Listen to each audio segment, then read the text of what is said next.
Hola, ¿qué tal? Buenas tardes a todos. Soy Carla del Faro y les doy la bienvenida a este nuevo episodio de Historias en Clave, un podcast en donde podremos conocer la vida a través de las notas.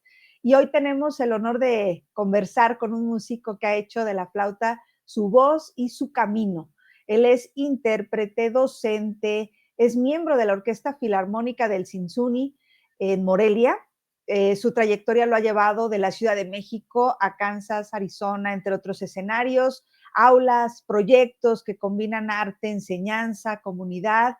Y bueno, hoy conoceremos al hombre detrás del músico, sus orígenes, sus pasiones y su visión de la música como forma de vida. David Ramírez, bienvenido. Hola, ¿qué tal, Carla? ¿Cómo estás? Qué gustazo Bien. estar aquí. Ay, no, muchísimas gracias, te decía yo antes de subir, por aceptar la invitación, que sé que pues estás súper ocupado, entonces, bueno, pues la verdad es maravilloso poder contar contigo este día, en esta hora y en este espacio. Te Muchísimas agradezco gracias. muchísimo. Y bueno, me gustaría comenzar preguntándote, ¿quién es David? Pues aquí me ven en digital, pero cuando gusten se toman un café en la casa. Yo soy David Ramírez, flautista, em, músico de Morelia, docente. Hago un montón de cosas, todas giran en torno a la flauta, ¿no? Toco como solista, además tengo mi ensamble, mi quinteto de alientos, que es Ensamble Danaos. Doy clases en la Universidad Michoacana, aquí en Morelia, y me gusta mucho esto de hacer música, hacerlo con amigos y enseñar a que otros hagan música, ¿no? Compartir este camino es lo que es mi principal pasión. Ay, qué bonito. Y bueno, ¿cómo recuerdas tu infancia? El ambiente familiar en el que creciste, todavía no el musical, solo el... Ay, yo aquí pensando que me iban a preguntar escalas y arpegios y mira, salimos con No, esto. no, no, no, imagínate, no, no, no, la Me idea es que encanta. conozcan quién está detrás de ese instrumento. Fíjate que es bien chistoso. Creo que en, yo como persona nací en la Ciudad de México, en una familia em, donde entonces son les decimos mueganitos, ¿sabes? Como todo el tiempo están pegados juntos. Creo que siempre fuimos de una vida muy familiar. Em, Nací justo después del sismo del 85, entonces creo que todo mi entorno de la infancia estuvo marcado por esta solidaridad no solo familiar, ¿no? Sino comunal entre la gente, conciencia de clase le dicen, ¿verdad? Donde Sí. todos nos estamos ayudando, nos tenemos que ayudar porque es la manera de sobrevivir. Y si bien yo estaba chiquito, o sea, en esa época, pues acaba de nacer, ¿no? Literalmente, me tocó toda esta época en los años posteriores, crecí con gente muy organizada, de maneras muy solidarias. Y creo que eso es pensando, ¿no? Como cómo era mi familia, eso, estaban al pendiente de las cosas. Creo que esa fue mi infancia, ver qué hay, qué se necesita, qué puedo hacer, ¿no? Y cómo nos ayudamos entre todos a literalmente cumplir nuestros sueños. Claro, ¿tienes hermanos? Tengo un hermano chiquito, chiquito, Ah, ok. pero crecí como hijo único. Ah, bien, ok, se llevan mucho. Ok, Sí. ¿y había música en casa? Había. Mi papá y mis tíos, principalmente del lado de paterno, todos tocaban la guitarra, les gustaba cantar canciones, ¿no? Les gustaba mucho que si la trova, que los boleros, que la música popular, les encantaba la música afroamericana también. Y yo los escuchaba cantar y cantar. Ninguno de ellos es músico profesional, ninguno de ellos tuvo como, más dicho, todos ellos tuvieron la instrucción de la calle, de los amigos, de los compañeros, ¿no? Y definitivamente hay un amor muy fuerte por la música, si bien nunca fue formal. En la casa era de esas que en algún momento salía la guitarra y no paraban, ¿no? Ya. Ay, qué bonito. ¿Y cuándo fue la primera vez que tuviste una flauta en tus manos? Fíjate que una flauta transversa, yo mi primera flauta fue tal vez a los 16 más o menos, y fue una flauta prestada. No, esa flauta no fue mía. Mi primera flauta propia fue a los 17, ya con la intención de estudiar música, ¿no? De manera Ok, profesional. Yo además no tenía idea, ¿no? Porque dije esto de, así como mi familia no tenía de idea de la música formal, yo menos, ok. nunca, nunca me entró en la mente esto de como tener un maestro o algo así que no fuera una escuela grande, ¿no? Yo estudié en la ahora FAM de la UNAM y mi maestro de la FAM fue mi primer maestro de Oh, flauta, ¿no? Entonces yo creo que sí fue de esos milagros que pasan en la vida y que claro. afortunadamente nos llevó muy lejos. De niño, nada, nada, nada, de ningún otro Estuve, instrumento. estuve en ¿cómo se llaman? En una escuela de educación artística de Limba, Ok. y se supone que estudié piano. ¿Cómo que se supone? Pero la verdad es que no me acuerdo de nada. Me aprendí el nombre de las notas, aprendí a leer los pentagramas. Sé que en algún momento estuve en un coro, pues, ¿no? Pero Ok. creo que recuerdo poquito de esa formación. Estoy seguro que algo permeó, ¿no? Y estoy seguro que esa formación vive en mí. Pero me acuerdo muy poquito. Coincidentemente, mi primer maestro de piano después se volvió maestro de la FAM y ya de grande lo encontré y no dije, ¿te acuerdas que te conocí cuando yo tenía 6 años? No tenía ni idea, ¿no? Pero Oh, wow. es un mundo pequeño. Sí, sí, sí, sí. ¿Y de niño qué hacías? Jugaba, jugaba muchísimo en mi casa y por jugar Ok, me refiero a leer. Este, ok, ok. Sí, me la pasaba leyendo en mi casa, me gustaba muchísimo, aprendí a leer chiquito y siempre pedía libros y libros y libros. Por ejemplo, no recuerdo de chiquito haber estudiado mucho el piano, ¿no? Sé que tuve un teclado, pero no recuerdo haberlo usado mucho, la verdad. Leía muchísimo, me encantaba. A veces salía con mis amigos y eso, ¿no? Con chiquitos que íbamos que a la casa de uno, a la casa del otro a jugar Nintendo, ¿no? A pasar las tardes. Pero Sí. sí, sí, yo era más de los que se quedaba en casa leyendo que haciendo otras cosas, ¿no? Que El Hobbit, que La historia interminable, ¿no? Sí, Un montón de cuentos para niños también. sí, sí, sí. Ay, qué hermoso. Yo amo Tolkien. Me encanta. Es Qué increíble, sí. bonito.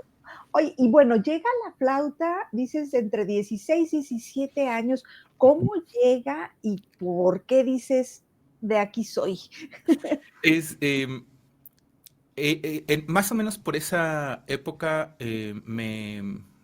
bueno, me quedé con la flauta dulce de la secundaria, ¿no? Yo era de esos niños que les gustaba y los maestros se emocionaban y les empezaban a soltar partituras, ¿no? Ajá, Entonces, ya más hacia los 14, 15 años, sí pasaba tiempo como nada más entreteniéndome haciendo cancioncillas de la flauta dulce, ¿no? Me la metía a la bolsa y me iba a lugares. Era una forma más de pasar el tiempo que otra cosa, ¿no? Pero me gustaba la música, me gustaba la música que sonaba. Y por esa fecha me acuerdo que Horacio Franco empezó a pegar mucho, empezó a sacar sus discos, ¿no? Que sí. el Gardelino, que del medievo al danzón, que con Víctor, de Baja los Beatles, me acuerdo, ese fue el otro que hizo con Víctor Flores, ¿no? Y me gustaba mucho esa música, me gustaba. Entonces yo empecé a echarle un poquito más ganas a la flauta dulce. Todo esto pues yo solito, ¿no? Con Sí, lo que había, que si comprabas un libro en la casa Berkham, ¿no? Que había libros de música, todavía no había IMSLP, ¿no? Que está en todos sí. lados ahora. Y un amigo, un compañero de la prepa, me dijo, oye, se ve que te gusta mucho, ¿no quieres probar la flauta transversa? Yo tengo una. Y dije, ah, por supuesto, ¿no? La flauta transversa debe ser lo que sigue cuando ya sabes flauta dulce, ¿no? Sí. Totalmente desconectado, ¿no? De cómo funcionan las cosas, pero yo lo veía como el siguiente paso. Me prestó su flauta, me la dejó un rato muy, muy generoso, mi amigo. Me dijo, no, se ve que te gusta, yo no la uso. Él terminó estudiando clavecín en el Ah, mira. conservatorio, me parece, o estudió piano en el conservatorio. No sé si ya había clavecín en ese entonces, no sé si hay ahorita, la verdad. Em, pero sé que él estudió para música antigua, eso es lo que tengo claro. Ujú. Me dejó la flauta un rato, me emocioné muchísimo, me salió, me gustaba la sensación de tocar. Empecé a escuchar muchísima música de flauta. Esto habrá sido como mi último año de la prepa. Ok, Em, me emocioné y ya tenía que decidir, ¿no? Qué iba a estudiar saliendo de la prepa, la carrera. Y se me ocurrió que quería hacer de la música mi vida, ¿no? Era el momento y como mucha gente en esa época que realmente hace una apuesta grande sin necesariamente saberlo, ¿no? La mía fue A la música, fui recuerdo haber ido a la entonces Nacional de Música a buscar como las convocatorias, ¿no? Decía, tienes que tocar estos estudios de altez, estas escalas. Fui, saqué mis copias, ¿no? Me empecé a, según yo, preparar. em, y pues ya hice mi examen al siguiente año, ¿no? Wow. ¿Y qué te dijeron tus papás? Ah, estaban, no, sí, no, esperaba que no llegáramos a eso. No, no es cierto. Siempre fueron muy, ellos me apoyaron en todo, siempre. Y la verdad, a veces con un poquito más reticencia que otras. Em, como saliendo de la prepa, uno hace el prope, bueno, yo hice el prope. Sí, em, mi papá me sugirió que estudiara otra carrera mientras, ¿no? Se asumía que el prope era clases introductorias, ¿no? Y que a lo mejor no iba a ser tanto tiempo, ¿no? Terrible error. Pero aproveché mi pase reglamentado de la UNAM para entrar a letras hispánicas. ok. Estuve un año estudiando letras hispánicas, me la pasé bomba, era increíble, me gustaba mucho leer y entonces yo estaba encantado con el Amadís de Gaula y con el Mío Cid y la Celestina, ¿no? Y todo era increíble. Pero por supuesto, una vez viendo la seriedad de los estudios de música, esa parte se acabó pronto, ¿no? Realmente ya no regresé al segundo año de la carrera y Claro. más bien me seguí preparando en el propedéutico de flauta. Híjole, es que las dos además carreras muy demandantes, ¿no? Sí, muchísimo tiempo fuera del aula y muchísima inversión mental, ¿no? En cosas que realmente, digo, todo está relacionado en la vida, por supuesto, pero ya en la práctica, pues no están tan cercanas, ¿no? Entonces sí Sí, era mucho trabajo doble, pues, ¿no? claro. ¿Y cómo combinabas todo esto con la vida social o tenías vida social?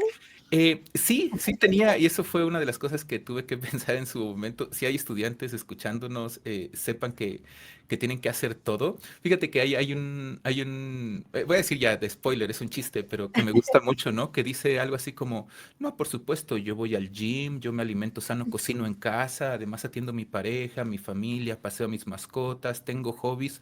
Nada es imposible cuando mientes. ¿No? Entonces, definitivamente hay que hacer todo, hay que hacer todo, pero hay que saber cuándo y cómo, ¿no? En mi caso, Claro. yo en esa época saliendo de la prepa, además, yo sentía que me comía el mundo. Hacía esgrima, Wow, era del equipo representativo de la UNAM, entonces nos íbamos a competencias en todo el país. claro. Y además estudiaba idiomas, en ese entonces estudiaba japonés, que también fue una parte muy, muy importante de mi vida. Y todas esas cosas no eran imposibles, ¿no? Mi vida social era básicamente mis compañeros del esgrima, ¿no? Fueron mis mejores Sí, amigos durante mucho, mucho, mucho tiempo. Em, y con ellos hacía todo, iba al cine, iba de paseo a lugares, etcétera. Em, pero cada vez se fue como distanciando, ¿no? De pronto era como cerrar cosas, se cerró lo de la universidad, ¿no? Con las letras, eventualmente tuve que dejé la esgrima en algún momento, ¿no? También con eso empezó como la distancia con quienes fueron mis amigos, ¿no? Como esto, es chistoso cambiar como de círculo social, ¿no? sí. Por supuesto, ya me fui juntando más con mis amigos de la música. El japonés nunca lo perdí, ¿no? Pasé de estudiar a trabajar con el idioma, em, pero eso era como ya muy, muy diferente, ¿no? Sí. Entonces sí, por si hay algún alumno viendo, es súper importante tener tu grupo, tener tus amigos, tener gente en que confiar, construirlo, ¿no? Lo digo así, nadie me preguntó, pues, pero la gente con la que te juntas van a ser no solo tu círculo social en la vida adulta, ¿no? También tu círculo profesional, honestamente, ¿no? Eso es algo que pasa y hay que atenderlo, no por esperar obtener beneficio en el futuro, no se trata de eso. Es tener gente que te entienda y te conozca es bien Así importante. es. Y mira, y al final te lo iba yo a preguntar de todas maneras y te voy a seguir preguntando porque justamente hay muchos jóvenes que están escuchando estas entrevistas y me parece muy importante porque a lo mejor no se van a dedicar a la música, pero están viendo cuál es la disciplina de la música y la disciplina de la vida además. Ujú. Entonces, siempre les pregunto esta parte, entonces que nos estés dando todos estos consejos, la verdad es maravilloso, es oro molido, en verdad. En verdad, muchísimas gracias. Un placer. Entras a la UNAM entonces. Ujú. Ahí, ¿cómo fue tu paso? Platícanos un poco. Ay, estuvo divertidísimo. Yo ya mencioné que me gustaba eso de meterme la flauta en la bolsa e irme a lugares. Pues medio pasó lo mismo con la transversa, no más que estaba más grande, ¿no? Entonces, yo igual se me ocurrió esta. Tú lo sabrás, los músicos que nos escuchen sabrán, cuando uno escucha cosas y no tiene idea de qué tan difíciles o no pueden ser y simplemente las quieres hacer, pues Sí. yo, sin saber tocar la flauta, decidí que tenía que tocar la historia del tango de Astor Piazzolla, que todos los Ok. flautistas se saben de arriba abajo cuando ya saben, pero para mí era como algo súper nuevo, ¿no? Y empecé te digo, sabía leer notas, ¿no? No es que no supiera leer pentagramas o algo, y empecé como a tocar el segundo movimiento, y parece que lo que impresionó a mi maestro fue que presenté el movimiento completo de memoria. Ok. Pero para mí en esa época realmente era la única manera de tocar, ¿no? Es como sacaba la flauta y tocaba la pieza, ¿no? Y pues Sí. después de mil millones de veces de tocarla, pues se pegaba, ¿no? No creo haber tocado increíble ni nada, pero funcionó. Creo que, espero, tal vez se notó la intención, ¿no? Y funcionó bien, pero aprendí desde el principio. Mi primer maestro fue el maestro Horacio Puchet, que está en Sinfónica, estaba desde entonces y sigue estando ahorita en Sinfónica Nacional. Em, él me llevó de la mano por los primeros lecciones del Altés, ¿no? Me enseñó a hacer mis notas largas del Moís, me enseñó mis primeras escalas y junto con, en ese entonces, imagino que es igual ahora, pero hay una clase que se llama prácticas pedagógicas, que los alumnos avanzados van con los alumnos más nuevos y aprenden, ¿no? A enseñarles. Mi maestra en ese entonces, mi estudiante avanzada que me enseñó prácticas pedagógicas fue Olivia Abreu, a quien le tengo mucha admiración y respeto. Ella ahorita está en Europa haciendo una vida profesional increíble, tiene su familia allá. em, y desde entonces yo le tengo muchísimo respeto. Ella fue de los jovencitos más chiquitos que estuvo en la primera Chávez, en la orquesta Chávez, antes de que fuera siquiera orquesta juvenil. Ella era como de los jovencitos, tocaba pícolo, me acuerdo. Ok. Em, y ella fue como también alguien que fue muy motivante, ¿no? Me acuerdo cuando mi maestro me decía, es que tienes que ver más escalas y más lecciones, ¿no? Ella me decía, ¿y por qué no estás tocando repertorio? ¿Por qué no estás buscando, ¿no? ¿Por qué no estás haciendo cosas? Y saber que tenía esa libertad para mí fue muy importante para enfrentar ese primer año, ¿no? Porque pasé de ser totalmente sin estructura, ¿no? A creer que solo podías hacer o tenías que hacer lo que tu maestro te decía, ¿no? Ok. Y de pronto a volver a balancear o sea, sí, tu maestro es tu guía, pero acuérdate que tú eres tú y tú estás encargado de tu educación realmente, ¿no? O sea, tu maestro no va a estudiar por ti, tu maestro no va a aprender por ti. Y eso fue muy padre. Ella fue la primera que me puso música, digamos, repertorio. Y este fue un año increíble. Terminó mi primer año y la historia trágica. Cambiaron los horarios de propedéutico, tuve que cambiar de maestro y ay, fue un golpe para mí. Yo no sabía que estas cosas pasaban y cuando me quitaron a mi maestro sufrí tanto. Luego ya me la pasé yendo con todos los maestros de la escuela porque así es esto, ¿no? Pero esa primera vez me acuerdo, yo le tengo mucho, mucho cariño y mucho respeto al maestro Horacio Puchet. Ay, qué bonito. ¿Y de los maestros de teoría? De los maestros de teoría estuve al principio en solfeo estuve con el maestro Hinojosa, que era un maestro fantástico, era todo un personaje. Él era maestro de acordeón también, em, y ya era mayor en aquel entonces. Y tenía un método muy, muy bonito de enseñanza.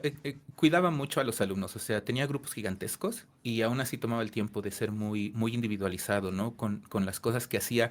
Le gustaba muchísimo la música popular, entonces todos los ejemplos de solfeo, de progresiones de acordes y tal, ¿no? De pronto lo oías cantando los éxitos de Tintán y era súper bonito. Tenía una queja recurrente de que Germán Valdés Tintán no se hubiera dedicado a la música exclusivamente, ¿no? Decía, no sé por qué perdía su tiempo, cantaba tan bonito. Eh, y ahí andábamos haciendo piel canela para ejercicios Oh, de dictado, ¿no? Entre muchas otras cosas. Él, Ariel Waller, que también es todo un personaje, creo que pasé toda mi teoría con él. Divertidísimo, ¿no? no sé qué tanto aprendí, pero, o sea, aprendí seguramente, ¿no? Pero nos ponía a trabajar un montón, qué bruto, y ahí haciendo composiciones y todo, ¿no? Que presentábamos en un recital al final. Y eso a mí se me hace increíble, enseñar teoría a través de la interpretación. O sea, cuando estás tocando, cuando estás trabajando con intérpretes, pues qué mejor manera, ¿no? Porque Claro. nosotros no queremos andar en el cuaderno, queremos estar tocando y saber que teníamos ese premio, ¿no? De participar en el concierto con nuestra propia música. Palomita para Ariel Waller, eso está muy, muy padre. Ok. Qué bonito. Ya cuando terminas, ¿es cuando tienes la beca, la Fulbright, y te vas a Sí, Estados Unidos? Cuando sí, hice terminas. toda mi carrera ahí en la UNAM, cambié de maestros, pero aquí es como un poquito como una historia de éxito, ¿no? Una de las cosas que me hizo escoger la flauta y así, siempre cuento que cuando ya escoges instrumento de adulto, casi siempre tienes muy buena razón para escoger tu instrumento, ¿no? Estás chiquito y dices, es el que había, es el que me presentaron, no, Claro, pues había viola en la orquesta y pues agarré viola, ¿no? sí. Y es como, pues es lo que hay. Pero para mí, pues pasó un proceso en este año que te digo que me prestaron la flauta, donde yo estuve escuchando música, pero a lo loco, ¿no? Y resultó que a mí lo que más me llamó la atención fue la música contemporánea, ¿no? Me gustaba mucho ese tipo de expresión, me gustaba escuchar digo, deja tú Debussy, ¿no? Me gustaba escuchar a Ligeti y a Messiaen y a Steve Reich y a Philip Glass, ¿no? Y a Mario Lavista, ¿no? Y estas piezas eran como padres, ¿no? Y de pronto, en esa época, yo quien veía que estaba en esto de la música contemporánea era Alejandro Square. También estaba sacando sus discos, ¿no? Y particularmente uno, el de Aqua. Es uno azulito. Eh, y yo lo escuché por primera vez en el radio. Mi papá ponía el radio en la casa, ¿no? Y en algún momento un programa de un sábado. Y hoy tenemos el disco de Aqua de Alejandro Square y tiene estas piezas, ¿no? Y no, a mí me volvió el cerebro. Cuando escuché ese disco, así me quedé, pero ido, ¿no? Y me lo conseguí, por supuesto. Yo creo que se me ha de haber gastado el disco compacto de tanto ponerlo. Y para mí era importante conocer a Alejandro Square. Quise estudiar con él desde el principio. Obviamente entré como entré, ¿no? Y realmente Alejandro no daba clases de propedéutico en ese entonces. Ok, Pero pues esa fue la insistencia, ¿no? Y mis últimos años, técnicamente mis últimos 2 años de carrera y el resto para la titulación, fueron con Alejandro Square, con quien aprendí muchísimas cosas.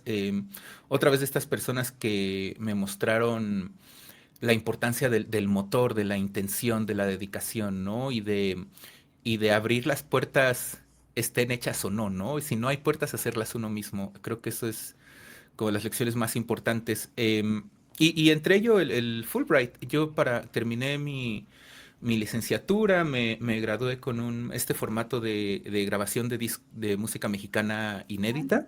ok. Entonces, para mí eso fue súper importante, ¿no? La mitad ya eran piezas que no estaban grabadas y la otra mitad fueron piezas que yo comisioné, bueno, que trabajé con mis compañeros, ¿no?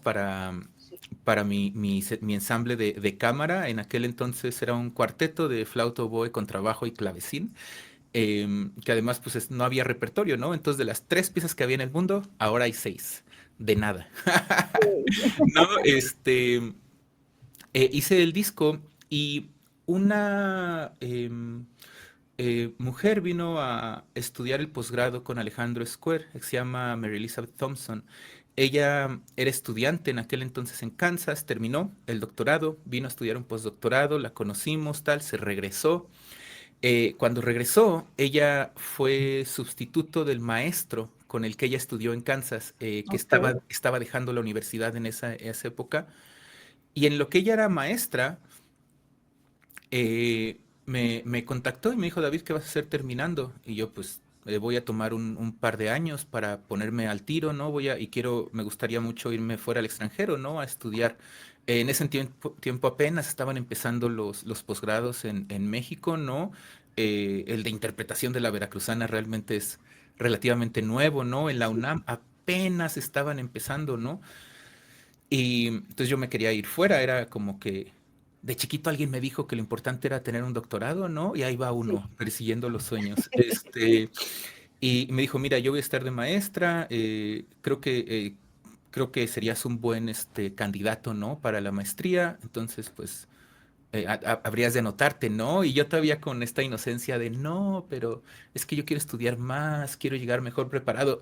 Y para los radioescuchas, si un maestro te dice, en mi universidad vienes, tú vas. No, o sea, si lo que quieres ir a un lugar y el maestro te dice, ven, tú vas. Punto. Claro. Y tuve que hacer el examen y todo, ¿no? Y me preparé y todo. Ella me dio un montón de consejos. Pero en Estados Unidos, la verdad es que hay buenas becas de parte de las universidades, pero el dinero no se puede pagar con dinero mexicano, o sea, Mm. muy directamente, ¿no? Si quieres pagar las cuentas allá, es imposible, hay que tener ahorros. Entonces, la opción era la beca Fulbright en esa época. Para los que estén interesados, normalmente la beca Fulbright, aplicas un año, te quedas y ellos te aconsejan a dónde ir. Si no Ujú. sabes inglés bien o si quieres mejorar, es muy probable que ellos te manden ese primer año a una universidad en Estados Unidos a tomar solo clases de español, perdón, de inglés. Ujú. eh, y después haces el examen para el lugar donde ellos te sugirieron que lo hagas, ¿no? Entonces, obviamente, con ese soporte, con esa red de apoyo, pues te quedas donde sea, ¿no? Claro. Pero a mí me tocó otro tipo de Fulbright, que era muy rara. Parece que era como un año donde había presupuesto, pero no se iba a gastar. No sé, no tengo idea. Pero abrieron un montón de becas que eran directamente, te quedas este año en la escuela y te vas. Como Ok. ni siquiera es chistoso. Me parece que funciona así, pero con Fulbright te dan un dinerito al mes, digamos como tu stipend se llama.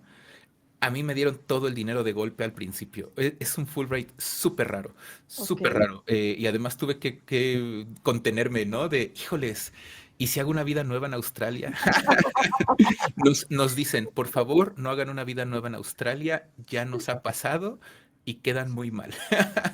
Entonces, yo hice todo para obtener esa beca, porque además hice el examen a Kansas primero, me quedé y no sabía cómo iba a pagar eso, porque me quedé, pero no tenía ninguna beca, ¿no? Las becas Claro. estaban competitivísimas. Fonca en ese entonces eh, solicitabas creo que en junio, julio, y te decían en octubre. Entonces era imposible saber si me iba a quedar con un Fonca, ¿no? También, em, pero hice el Fulbright, le eché todas las ganas del mundo, lo hice todo. eh, y funcionó. Otra cosa que me gusta mucho, me gusta romantizar las cosas que me pasan en mi vida. Creo que un día voy a escribir un libro, vas a parecer un cuento de hadas, Qué pero bonito. el día que yo hice mi examen de titulación, me desperté con un correo que decía que me había ganado la Fulbright. Entonces, no sé, todos tenemos pánico escénico y eso, ¿no? Pero ese día confianza absoluta, cien Claro. por ciento entregado, porque ya sabía que el siguiente paso ya estaba dado, ¿no? Y otra vez, spoiler para los estudiantes, sus maestros quieren verlos triunfar. O sea, nadie les va a poner el pie en su examen de titulación, ¿no? Todos queremos que triunfen y que estén ahí. Y eso querían mis maestros ese día y yo sabía que podía confiar con eso, ¿no? Entonces creo que toqué bien, creo que me gustó, ¿no? Y, y todo se dio. Salí a Kansas, hice mi maestría, estuve allá 2 años em, con la maestra Sara Frisov, que ahora está en Ujú. Maryland, en la Universidad de Maryland. Una de los mejores flautistas que he conocido en mi vida. Fue una coincidencia, la expectativa era que yo estudiara con Mary Elizabeth Thompson, ¿no? Pero Claro. al final, pues se abrió la plaza de maestro ahí en Kansas, se abrió a concurso y pues era un lugar muy, muy cotizado, ¿no? Entonces quedó la doctora Sara Frisov, que es un músico increíble y creo que lo digo de cada maestro, ¿verdad? Pero fue uno de los más, de las personas que más influenciaron lo que hago y lo que soy. Actualmente ella sigue súper activa, nada más que no tiene redes sociales. Ok. Entonces, si un día andan en Maryland y se enteran, está sacando discos, tiene varios discos, la pueden buscar en Spotify. Y bueno, yo soy fan, ¿no? Y de todo lo que pasa en Kansas me gusta, soy Claro. muy, muy fan. Yo ya la anoté para estarla Sí, buscando. Oye, sí, definitivamente. y con Brian Luche, ¿con él haces doctorado? Sí, O sí, ok. fíjate que su nombre es chistoso porque nadie sabe nunca cómo pronunciarlo. De hecho, él lo pronuncia Brian Luz, Ah, ok. pero justo al lado de la escuela tenemos un Café Luche que se escribe exactamente igual. Claro. Entonces es como, nadie nunca sabe, ¿no? Ok. Entonces, Brian Luz, sí, y Brian es increíble, lo mismo. Mi maestra Sara Frisos me dijo, busca escuelas, ¿no? Yo no tenía idea, obviamente yo quería ir a Juilliard, ¿no? Y me dice, no te vas a quedar en Juilliard, no manches, y si te quedas no vas a poder pagarlo. Entonces, busca otras más normales. em, y una cosa padre es que, la verdad, tanto en Estados Unidos como en Europa, todas las escuelas son increíbles, ¿no? Yo sé que a veces que nos vamos con queremos lo mejor siempre, ¿no? Y está bien querer lo mejor, está súper padre. Pero la verdad es que hay tantos maestros tan preparados en lugares, el mismo Kansas, ¿no? La ciudad de Lawrence son 70,000 personas, ¿no? No hay nada. Ni siquiera puedes ir a escuchar a la orquesta de Kansas City porque queda 2 horas, pero no hay camiones, ¿no? Uy, Em, entonces, pero está ahí perdida de Dios. Eso hace que la escuela sea súper barata, pero la educación que te dan es increíble, ¿no? Entonces aquí yo no sabía de las escuelas, me puse a buscar. La Universidad de Arizona, la verdad es que fue la opción como más fresa, por decirlo, ¿no? Está cerca de la costa, entonces ya sin ser California, ya se empieza a tener como el tipo de cosas, ¿no? Que piden allá. Eh, y la verdad es que fue para mí muy, muy sorprendente porque fue donde conseguí beca, donde me dieron facilidades para estar, ¿no? Y creo que la química con Doctor Luz fue muy padre. Él es alguien que tiene un carácter bastante, bastante fuerte y sus opiniones son fijas, ¿no? Porque él ha invertido mucho de su tiempo en investigar. Creo que todo lo que él piensa y todo sobre lo que opina es algo que ha sido profundamente investigado. Em, entonces, como que te habla con autoridad sobre las cosas que te habla, ¿no? Sobre lo que no, lo acepta desde un principio, ¿no? Es como, este tema estoy platicando, ¿no? No estoy enseñando. Pero, pero las cosas que dice son fuertes. Uno construye su opinión al respecto, por sí. supuesto, pero no hay duda de lo que te enseña. Y es un flautista, qué bárbaro, qué bruto, tremendo, sólido, increíble, y quiere que sus alumnos pues sepan cómo llegar a ese camino, ¿no? Y ahí pues es un abanico de cosas, ¿no? Todos somos siempre, no somos nuestros maestros, no podemos ser nuestros maestros. Gracias, doy gracias que soy una persona diferente, individual y espero única. Em, pero fue muy divertido, increíble. Además, la experiencia de doctorado, porque yo estudié ejecución, interpretación, pero Ujú. me parece que es normal en los doctorados en Estados Unidos, hay una subespecialidad. Entonces yo hice, se llama major, que es en Ujú. flauta, y el minor lo hice en educación musical. Ah, genial. Entonces, pues hay ahí una entendimiento, ¿no? De las necesidades de la educación musical en el siglo XXI, pues, ¿no? Que van más allá, pues, de saber dirigir, ¿no? Es un poquito como este entendimiento generalizado, pero hubo un énfasis muy grande también en la didáctica y la pedagogía de la flauta, del instrumento. Claro. Y aquí también se me abrieron los ojos en muchas cosas, porque tuve que analizar con lupa cómo yo mismo había aprendido y en qué lugar me había puesto el hecho de haber seguido esta ruta. Y ojo, no estoy diciendo que haya aprendido mal ni para nada, ¿no? Pero me volví crítico de mi Sí, propio aprendizaje. Es imposible no hacerlo, ¿no? Una vez que te dicen cuál es el mecanismo, quieres tener el mecanismo abierto siempre, ¿no? Y para mí eso fue revelador, fue importante, y algo que me hizo reforzar mi decisión de dar clases no como, no como un suplemento a mi carrera de ejecutante, de intérprete, sino como uno de los pilares de mi carrera, ¿no? Para mí, esto, que además es una vuelta completa opuesta, cuando estaba en el prope, ¿no? Y es como, sí, ¿yo enseñar? Yo voy a ser solista de música claro. contemporánea, mira los multifónicos. Y, y ahora puede uno ser solista de música contemporánea, mirar los multifónicos y enseñar, ¿no? Porque obviamente no son cosas que se contrapongan, sino se complementan en el mejor de los sentidos. Así es. Wow, qué bonito y qué bonita historia. ¿Cómo llegas a Morelia? Para Morelia, mi esposa es principal de oboe aquí, ya se llama Montserrat García Campos. Toco con ella en el quinteto, en Ensamble Danaos, por supuesto. Somos compañeros no solo de vida, sino musicales también.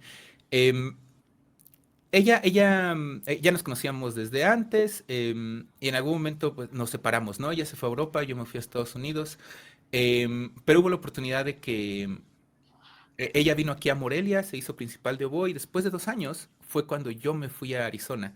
Entonces le dije, oye, aquí hay un quinteto de alientos para maestría, yo no puedo acceder a eso, pero tú podrías, dan beca, ¿cómo ves que haces la maestría? Y, y regresamos, ¿no? Además, historia romántica. Qué Eh, bonito. y, y afortunadamente en su trabajo existe el formato de permiso para estudios, ¿no? Es sin goce de sueldo, ¿no? Entonces, pero Ujú, pues puedes regresar, ¿no? A tu trabajo claro. normal. Entonces, ella tomó esa oportunidad, fue a estudiar la maestría en Arizona, y regresamos juntos, ¿no? Ya a la hora de decidir qué hacer, ¿no? Ella propuso regresar a su trabajo de orquesta, ¿no? Y yo pues me aventé a ver qué pasaba, ¿no? En Sí. Morelia, a ver cuál era la escena. em, y afortunadamente pues las cosas se fueron dando. Lo que sí es que regresamos en 2019, entonces yo llegué 6 meses Uy, y me guardaron, ¿no? sí, Completamente, me guardaron 2 años, pero alcancé a hacer el proceso para entrar a la Universidad Michoacana. ok. Entonces empecé a dar clases en el semestre de otoño de 2019 Ujú, y de ahí pues ya en la pandemia ya nos agarró trabajando, ¿no? sí, En ese sentido. Y lo que sí es que, o sea, yo sabía que Morelia era una ciudad musical, ¿no? Punto. sí, Creo que todos tenemos claro que hay cosas aquí padres, pero no tenía idea de qué tan efervescente era en ese sentido. Todo es música, aquí todo es música y todo el mundo es músico y todo el sí, mundo está escuchando música todo el tiempo y sales de Morelia y todo es música y están las bandas y la gente hace música. Todo es música en Morelia. Está increíble, está bien padre. Y sí, si bien están como las diferentes ángulos, ¿no? O sea, hay música de concierto, hay música contemporánea, ya tenemos un festival de música antigua, creo que la semana que viene viene Horacio Franco y vino hace 15 días, ¿no? sí, sí, sí, Está todo lleno, ¿no? Aquí em, para mí es increíblemente gratificante poder poner un piecito aquí, un piecito acá. No estoy seguro que haya tantos lugares, tal vez la Ciudad de México, ¿no? Que te permitan tener una riqueza tan grande respecto a la música em, como Morelia. Entonces, pues yo claro. llegué encantadísimo, ¿no? De no conocer nada, de saber que había música a experimentar, a vivenciar día con día este mundo, pues para mí fue un sueño, la verdad. Claro. ¿Y a la orquesta, a la Tzitzuni, cómo llegas? La Tsinsuni es un milagro, la verdad. La Tsinsuni se creó un poquito con intervención privada. Al principio dependían de Sala Chopin, se llama Sala Chopin, ¿verdad? La de los pianos. Ujú, Era una especie de cosa como publicitaria y tal, pero estaba motivada por el director Juan Vázquez. Él es un joven compositor, director. em, Era joven en aquel entonces, pero sigue siendo joven ahorita. Y que propuso el proyecto, ¿no? Dijo, vamos a hacer una orquesta de cámara. En Morelia es el lugar perfecto, hay muchos músicos. Él estudió en el Conservatorio de las Rosas, ¿no? Entonces sabía más o menos cómo funcionaban las cosas aquí. Tenía su red de apoyo bien estructurada aquí. Él nació en La Piedad, en Michoacán, ¿no? Entonces le está muy orgulloso. Le gusta que haya cosas aquí en Michoacán. claro. Dijo, vamos a hacerlo allá, que se arme. em, y al principio era orquesta de cámara, solo tenía los alientos, eran oboes y cornos, ¿no? Estaban hechos para tocar este clásico temprano, ¿no? No había tanta gente, es una orquesta, empezó con una orquesta bastante chica. Em, Tocaron, entró la pandemia, ¿no? Se hicieron el primer concierto y lo mismo los encerraron, ¿no? Empezaron a pasar cosas y digamos, desde el aislamiento, se les propuso a los músicos, oigan, queremos empezar a grabar conciertos, ¿no? Esto fue ya, digamos, cuando había pasado ya lo más peor de la pandemia, ¿no? Es como vamos a tener medidas, ¿no? Espacios grandes, abiertos, pero pues con la ayuda de la tecnología vamos a empezar a montar los conciertos, los transmitimos.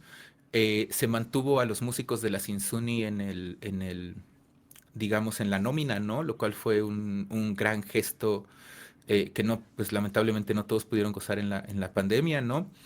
Y en lo que estaban haciendo eso, se decidió que se iba a convertir en Filarmónica del Tsintsuni. Ok, Al principio era la orquesta de cámara del Tsintsuni. Y ya en eso, mi esposa Monse era el oboísta. Y cuando se abrieron los demás lugares, al principio todo fue por invitación, ¿no? Además no había infraestructura para hacer audiciones en esa época por las mismas razones, ¿no?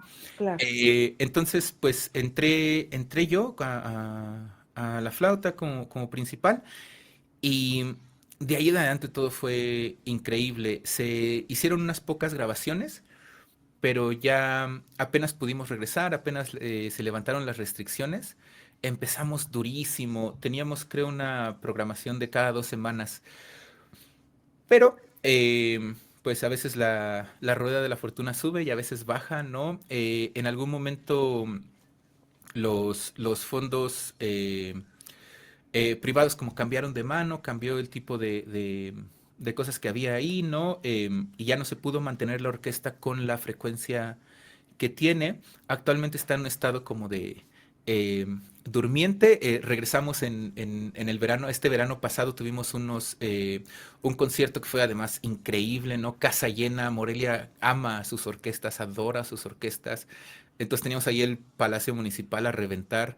Se tocaron piezas increíbles, ¿no? Se estrenó una muy, muy grande, Tú y yo, del mismo director, la compuso Juan Vázquez, Ujú.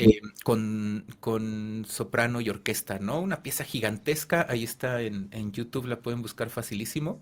Ok. Y otra vez regresó a dormir un poquito la orquesta. Esperamos que ahorita estos proyectos esporádicos la mantengan avanzando y en algún momento regresemos a una temporada regular. No queremos, no quieren descartar la orquesta para nada, ¿no? Pero ahorita está descansando un poquito. Es otra de esas cosas que pues pasaron como un milagro, ¿no? Sí. Y ahorita están regresando. El maestro Juan Vázquez está ahorita haciendo su maestría en dirección. Él Ok. aprovechó, digamos, el momento para profesionalizar, ¿no? Sus estudios un poquito más. Y a ella le está yendo súper bien, es como director asistente de no sé cuántas orquestas en Oregon, le está yendo súper padre y bueno, él regresará, yo creo. Entonces ahí en la Sinsuni pasaron tantas cosas tan bonitas.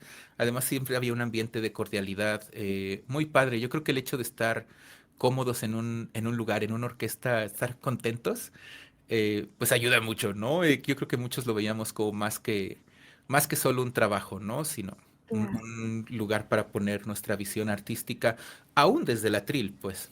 Ok. Hombre, qué maravilloso. Y de los ensambles, estás con el Danaus y el de la raza. Así es. A ver, platícanos de ambos. El de la raza primero, porque es donde soy menos responsable, digamos. El de la raza Bien. empezó como una propuesta de alumnos del Conservatorio de las Rosas. En aquel entonces los maestros tenían el ensamble de las rosas y los muchachos decidieron hacer el ensamble de la raza. Y Ok. ese era un proyecto bien padre. Hacían música contemporánea, ¿no? Hacían música contemporánea para sus compañeros. Principalmente ha habido muchos compositores que han desfilado por el ensamble de la raza, ¿no? Y era una forma de que ellos tuvieran su música, tuvieran una salida al público. Yo llego cuando el ensamble de la raza ya tenía 8 o 10 años de haberse fundado, ¿no? Eh, y fue en un cambio donde su flautista previa se fue a Europa a estudiar, ¿no? Entonces llego yo ya más como más viejón, pues, ¿no? Más como adulto. Ya no es un ensamble o sea, sí es de jóvenes, pues, ¿no? Todavía somos un poquito jóvenes, pero ya no es un ensamble de estudiantes. Ya es, todos los que estudiaron en su momento son bien profesionales, pertenecen a la escena musical de Morelia y de México, la verdad. Y yo entro para un proyecto grande que de hecho se hizo en colaboración con la UNAM de aquí. Aquí está la carrera de música y tecnología. Y se hizo como una manera en la que los intérpretes podíamos coachar a los compositores para escribir para nuestros instrumentos y al mismo tiempo generar grabaciones y del producto final, ¿no? De hecho, todos están en YouTube. Si buscan Ensamble de la Raza, em, ahí están los videos. Em, y y trabajamos con ellos, además con la raza, es un ensamble grande y funge, digamos, en versiones pequeñas, ¿no? Entonces, con ellos, en algún momento también hicimos una propuesta para ir al Festival Ortiz Tirado, Alfonso Ortiz Tirado, ¿no? En Álamos. Em, hicimos un trío de flauta, viola y piano, que normalmente tampoco es un ensamble muy común, pero la música es de veras, de veras, de veras bonita. Em, entonces fuimos a Hermosillo, después nos fuimos en una gira de estas de México Raíz, por el centro occidente se llama, ¿no? Colima, Jalisco, Guanajuato y Morelia. Y, y entonces estamos haciendo así cosas que son como de pedacitos, no nos juntamos para un proyecto y tal. Y ahorita el ensamble de la raza, de hecho, en otra versión, va a ir al FAOT que viene, del año que viene. Digamos, otra sección del ensamble de la raza va a estar ahí tocando. Y lo que sí siempre estamos es cuando se necesiten músicos para compositores, con los ensambles con los instrumentos del ensamble, sobres, ahí estamos, ¿no? Ese sí, Wow. sale la raza señal y salimos a tocar, ¿no? Sí. Este, y bueno, y con Ensamble Danaos es el sueño más sueño de todos los que pueden imaginarse. Yo empecé la música y dije, el Quinteto de Alientos es lo mejor del mundo, quiero uno. Y 20 años después, aquí estamos, ¿no? Tengo mi Quinteto de Alientos. Nació pues entre Monse y yo, que para nosotros esto del Quinteto de Alientos era como súper importante, ¿no? Sí. Cuando ella viene a Morelia me dice, aquí hay músicos increíbles, parte del plus de venir a Morelia, pues era conocerlos y ver si se podía, ¿no? Empezamos como trío con nuestro fagotista Everardo Gastelum, fagotista increíble, por cierto, wow, que todo, Ok. yo me quedé así cuando lo escuché la primera vez y no hay una sola persona que escuche por primera vez al quinteto que no haya escuchado a Everardo. eh, Siempre la gente tiene una necesidad bien fuerte de comentarle, qué bonito sonido, maestro. Siempre, ayer tocamos y volvió a pasar, ¿no? Llegaron dos personas, maestro, no lo conocía, pero qué bonito sonido. Es como una cosa muy chistosa, Sí, sí, sí, le sí. pasa mucho, ¿no? Entonces empezamos con él, después invitamos a Jenny Cárdenas, la cornista, lo mismo, un genio del corno. Ningún chiste de corno aplica con ella, ninguno, no puedes ni contarlo de cerca, porque realmente ella es así, técnicamente, voy a decirlo así, pero ella es técnicamente perfecta, así, Wow. punto.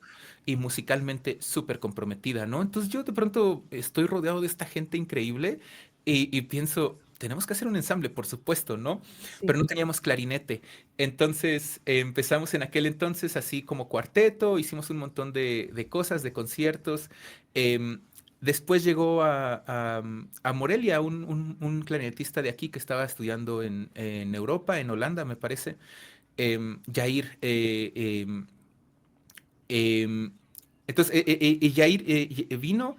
Ahorita justo él es el organizador del Festival de Clarinete de Morelia, entonces si lo Ok. quieren buscar, está en las redes de Danaus. Ayer hicimos el concierto inaugural, subimos historias que todavía van a estar ahí, ¿no? Si quieren seguirnos en Genial. Instagram. Em, es súper bueno, pero para él el quinteto no era el proyecto principal, ¿no? Su proyecto de vida está un poquito diferente. En algún momento nos dijo, no, oigan, está increíble, está padre, pero yo necesito hacer otras cosas, ¿no? Y es cuando llega Citlali Rosas. Ella Ok. fue resultado de una audición exhaustiva para Ensamble Danaus y se vino a Morelia con toda la actitud. Esto fue cuando nos volvimos Grupo Artístico de México en Escena. Ujú. Estamos terminando nuestro primer año. Entonces este año ha estado increíble porque pasamos de hacer un montón de cosas, digamos, construyendo, ¿sabes?, capital social, tocando gratis, pero con proyectos bien interesantotes, ¿no? Tocándole su música a todos los compositores, grabando, ¿no? La única razón por la que me veo en HD es porque tenemos una cámara para grabarle videos a los compositores, ¿no? Digamos, hicimos esa chamba, además durante la pandemia, pues era una forma de distinguirse, la verdad, ¿no? Sí. Y, y de ahí pues logramos hacer esto y ahora con la beca, bueno, el estímulo, ¿no? Tenemos un montón de libertad para escoger nuestros proyectos. Eso es lo que nos ha dado libertad para trabajar y proponer. Porque ahora sí podemos decir, oye, no quiero hacer el hueso de Harry Potter, ¿no? Porque afortunadamente sí puedo llegar a fin de mes, ¿no? Mejor Sí. voy a trabajar con estos compositores, a que se escuche su música, que es bien padre. Creo que le hemos estado echando ganas a promover la composición para quinteto. No somos los únicos, ni de lejos, ¿no? Pero nosotros también estamos haciendo esa chamba. Este año estrenamos alrededor de 40 piezas Wow. para quinteto, em, que es una locura, ¿no? O sea, lo digo así porque así lo puse en el informe, ¿no? Pero lo pienso y digo, ¿cómo le hicimos? Y estamos haciendo conciertos por todos lados, ¿no? Ahorita cerramos una gira que fue de Guanajuato a Hermosillo, a Durango, a Celaya. Regresamos aquí, hicimos lo del Festival de Clarinete, pero este fin de semana tenemos nuestra presentación en el Festival de Música de Morelia. Vamos a estar tocando estrenos. La semana pasada estuvimos en Quintana Roo haciendo, como representantes del estado de Michoacán, haciendo música tradicional michoacana, pero Ok. escrita para quinteto de alientos. Es decir, la música tradicional es tradicional porque es tradicional, no porque Sí, no siga viva, sí, ¿no? sí, sí. Entonces un compositor purépecha nos dijo, oigan, yo les quiero componer a ustedes en el estilo tradicional, ¿no? Hizo cosas muy bonitas. Y ahí están, se estrenaron. Nos había estado entregando movimientos, entonces hay dos movimientos que ya habíamos estrenados, pero la versión completa, casi completa, se estrenó en Quintana Roo y todavía nos falta un movimiento, entonces en algún momento se llama La Suite de la Cocina del compositor Andrés Campos. Andrés. Em, esta, ya grabamos los primeros cuatro movimientos, los grabamos mientras estuvimos allá en Quintana Roo. Entonces, esto en algún momento va a ser un disco, ¿no? Y de mientras, los que estén en Morelia quieran venir al festival, pues aquí vamos a estar. Em, y sí, de las cosas más gratificantes y que me han mantenido más ocupado en la vida es este ensamble Danaos, a quien le tengo todo mi cariño y le entrego mi corazón entero. Y está maravilloso. Y ahí ya compartimos ahí en redes también para que los sigan, eso es importantísimo. Sí, por favor. Sí, sí, sí, sí. Hay que suscribirse a todo, por favor. Sí. Cuando no estás tocando o enseñando, ¿qué haces? ¿Cuáles son tus hobbies? Fíjate que ya no me acuerdo. Pura música. Sí, además es bien padre porque de verdad me Sí, gusta hacer esto. Las últimas semanas han sido bastante cansadas, he de decirlo, pero me encanta. Sí tengo hobbies, no crean que no. Ya dijimos que hay que tener una vida completa y balanceada. Eh, claro. Me gusta, otro aspecto, sigue siendo música, ¿no? Pero me gusta Sí. esto de la producción de audio, me gusta hacer grabaciones en video y en audio, entonces me meto mucho a esto de escuchar cosas, ¿no? Y de que si ver que el equipo y que los programas, que cómo se puede hacer el reverb y eso, ¿no? Me divierte mucho. Eh, Me gusta un poquito ya más normal, ¿no? Me gustan los juegos de mesa muchísimo. Oh, Aquí en la casa jugamos bastante, ¿no? Y con los amigos es divertido. A veces juegos de rol también, ¿no? Son ok. padres. ¿Qué Me juegan? gusta. ¿Sí? ¿Catán? ¿Qué juegan? Ay, Catán nos encanta, pero tenemos miedo de perder nuestras amistades con ese, ¿no? Como siempre decimos que para lo que cuesta conseguir amigos para jugar Catán, y terminas el primer juego y ya se te fueron. Este, sabes exactamente por qué lo digo, ¿verdad? Es este, es un juego muy bonito, pero las estrategias se ponen Sí. intensas. Jugamos Catán, sí, jugamos, nos gusta mucho King of New York y Ok. Wingspan. ¿Cómo se llama Wingspan en español? No me acuerdo. Envergadura es el Oh, tamaño de ese no las lo alas verdes. conozco. Ese es muy bonito porque es una colección de aves increíbles con ilustraciones y todo. Ok. Y es un juego que no es competitivo directamente, sino Ok. que cada quien tiene misiones y no sabes la de cada quien. Entonces tienes que hacer puntos a través de jugar tus cartas de aves, de ver cómo se alimentan, de ver cómo se Uf, reproducen. Entonces vas aprendiendo un montón de cosas increíbles qué y mientras vas bonito. haciendo puntos, ¿no? Yo tengo un amigo que decimos que nada más jugamos para ver las cartas de las aves, ¿no? Que están bien preciosas. Ok. Y de hecho, no es promoción ni nada, pero si juegan la versión de como de celular, le puedes picar para que se vean videos de las aves, ¿no? Ay, Y qué escuches bonito. cómo cantan. Y eso me hace bien padre. Me encanta, me gustan los juegos de mesa y me gusta jugar con mis gatitos, ¿no? Y mi perrita, y nos la pasamos todo el tiempo cotorreando, ¿no? Ellos son los que me mantienen cuerdo a la hora de estar estudiando, ¿no? Me dicen, ya estuvo, mira, ahora es hora de que juegues con nosotros. Claro. Oye, y con tu familia, bueno, obviamente sigues teniendo relación. Claro, claro, O por sea, supuesto. te siguen apoyando en la cuestión cien musical, por los ciento ves. Ay, qué Ahorita bonito. mi familia está en la Ciudad de México, ¿no? Entonces ya estamos un poquito distanciados por la distancia física, pero nos hablamos todo el tiempo, por supuesto, y bien seguido voy para allá. Es una familia que apoya mucho, ya habíamos dicho que son Sí, mueganito, ¿no? Entonces realmente. siempre están, que pásame los videos, que déjame se los enseño a mis amigos, que dónde vas a estar, ¿no? Y cuando se puede van a los conciertos, ¿no? Ya la familia ha viajado acá a Morelia ya un par de veces, ¿no? Y cuando estamos en la Ciudad de México, pues, son en primera fila, ¿no? Por supuesto. Qué bonito. ¿Qué te gustaría transmitir a los jóvenes que hoy inician en la música?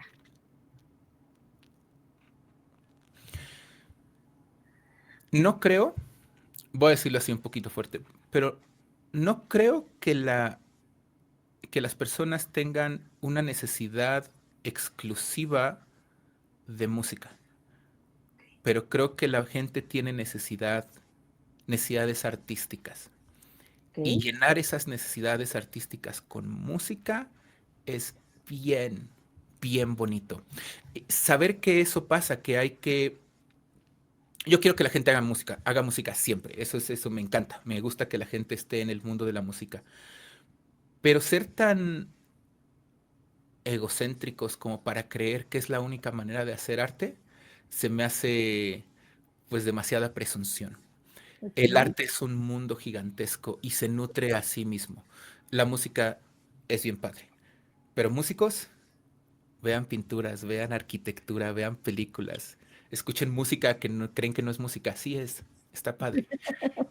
Y artistas visuales, gráficos, escuchen música, vean teatro, entiendan lo que es hacer arte en movimiento, que es un proceso, ¿no? Eso es bien bonito. Gente que no es artista o que no hace arte de esta manera, todos somos un poquito artistas, la verdad que sí. Dense chance de entregarse, ya sea en la recibiendo el arte o ejecutando el arte. Es bien padre, es bien bonito, lo llena uno de muchas maneras. Si es música, yo lo estoy apoyando muchísimo en todas maneras, pero si no es, también hagan arte en todos lados, en todas las expresiones. Claro. Ay, David, ha sido un placer en verdad compartir este espacio contigo. Eres genial, eres aparte súper Muchas gracias. simpático y eres una persona con la que, te lo decía yo antes de entrar al escenario, con la que se da uno nada más de verte. Es una cosa increíble. Entonces, bueno, te agradezco muchísimo, la verdad, esta visión que tienes del arte, como dices tú, ¿no? Lo vives, se enseña, lo compartes, es importantísimo. Gracias por abrirnos tu historia, por llevar la flauta más allá de las partituras y bueno, por inspirar, estoy segura, a estas generaciones que te van a estar escuchando con tu trabajo. Muchísimas gracias, David. ¿Algo más que quieras compartirnos? Em, de verdad, sí, ya dijimos, síganos en redes, pero mándenos un mensajito, díganos cositas, de verdad se siente bien padre cuando nos comentan. También nos dan chance, digo, si yo escribo cosas ahí solito, pues no sirve de mucho, ¿no? Pero si hablo con ustedes, esa interacción de verdad es bien nutritiva para uno entender, como músicos nos debemos al público y conectar con el público fuera del escenario, de los momentos del concierto, es muy importante para nosotros, ¿no? Como, si quieren decirnos algo, díganos algo. Siempre serán comentarios bien, bien recibidos. Ahí estamos con las puertas abiertas y aquí los esperamos en Morelia, cuando gusten. Ay, qué genial. Es importantísimo eso que comentas, pero también es que estás bajando al, así lo digo yo siempre, ¿eh? Al Dios músico lo estás bajando a la tierra. La gente a veces les da o nos da pena acercarnos al artista. Entonces, bueno, este canal de comunicación que estás abriendo me parece excelente. Por favor, no lo echen en saco roto, escriban. Y también aquí al canal, a todos los que nos escuchan, no se les olvide darle like, suscríbanse, activen la campanita y bueno, si les gustó el contenido, compártanlo. Muchísimas gracias y nos vemos muy pronto. Gracias, David. Gracias, hasta luego. Nos vemos. Este martes 11 de noviembre a las 8 de la noche, Historias en Clave se llena de sonido, color y reflexión con nuestra invitada Araceli Arroyo, saxofonista, gestora cultural y directora del Foro Interdisciplinario de Mujeres Artistas y del Apiacher Ensamble. Egresada de la Universidad Veracruzana y ganadora del PECDA Veracruz 2022, Araceli ha llevado su música y su visión a festivales internacionales, construyendo espacios donde el arte, la investigación y la equidad dialogan en armonía. Hablaremos sobre su carrera como intérprete, su labor como promotora cultural y su compromiso con visibilizar el talento femenino en la música. Una charla inspiradora, llena de arte, sensibilidad y pasión por crear comunidad a través del sonido. No te lo pierdas, en vivo por YouTube, solo en Historias en Clave.